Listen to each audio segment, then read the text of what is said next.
ఇలా అందరి మీద ఇది ఇండస్ట్రీకి సంబంధించి ఎందుకు టార్గెట్ చేస్తారు? ఇన్కమ్ ట్యాక్స్ అనేది ఇస్ ఎ ప్రాసెస్, ఇదేమి ఇల్లీగల్ కాదు. ఇన్కమ్ ట్యాక్స్ అనేది ప్రతి ఒక్కరికి, మీరు కూడా టీడీఎస్లు కడతారుగా, ఎందుకు కడతారు? అస్సలు తప్పు. ఇవే అంటున్నా, రాంగ్ న్యూస్లు మీ ఇష్టంకి వచ్చినాయి అనేసుకొని వేయడం ఎందుకు? అభిషేక్ అగర్వాల్ కూడా ఉన్నాడుగా, మైత్రి కూడా ఉందిగా, వాళ్ళకు ఉన్నదాని మీద 18 years అయింది. మా మీద సెర్చ్ జరిగి 18 years, ఏమో 2 years కాలే 3 years కాలే, అంటే ఆఫ్టర్ 18 years చేసే వాళ్ళు ప్రొసీజర్, ఇన్కమ్ ట్యాక్స్ ప్రొసీజర్లోనే జరిగింది, ఎక్కడ ఏమీ లేదు. అనవసరమైన ఎక్కడ మీరు ఊహించేసుకొని హైలైట్లు చేయదు. ఓకే,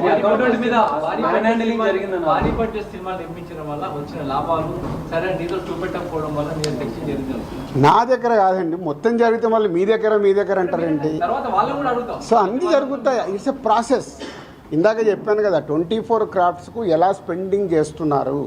ఇప్పుడు మా గేమ్ చేంజర్ ఇంత బడ్జెట్ అయింది, ఎలా స్పెండ్ చేస్తున్నారు. They want all accounts. మేము క్లీన్గా ఉండొచ్చు, తీసుకున్నోడు ఉండకపోవచ్చుగా. సో మా దగ్గరికి వెళ్ళి అన్ని డీటెయిల్ తీసుకొని ఎవరెవరికి వెళ్ళాయో వాళ్ళ ద్వారా చెక్ చేస్తారు. ఎందుకంటే TDS, GST, so many process ఉంటాయి.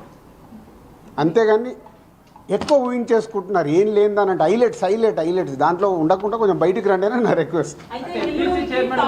హీరోలకి, టాప్ డైరెక్టర్స్ కి బ్లాక్ ఇవ్వడం వల్లే ఇష్యూస్ వస్తున్నాయి అనేది కూడా వినిపిస్తుంది. మీలో కొంతమంది, మీ ప్రొడ్యూసర్స్ కొంతమంది చెప్తున్నారు, దీనికి ఏమంటారు? మీ ఛానల్స్ కూడా చాలా చెప్తారు, బ్లాక్ ఎక్కడ ఉంది, ఎక్కడికి వెళ్ళి వస్తుంది, నువ్వు సినిమా ఎక్కడ చూస్తున్నావు, ఆన్లైన్లో టికెట్ బుక్ చేసుకుంటున్నావు, 90% బుక్ మై షోలో బుక్ చేసుకుంటున్నావు, పేటీఎంలో బుక్ చేసుకుంటున్నారు. ఎక్కడుంది క్యాష్? 90% అకౌంట్లోనే. అదే అందరు మీరు బుక్ చేసుకుంటున్నారు, సినిమాలు చూస్తున్నారు.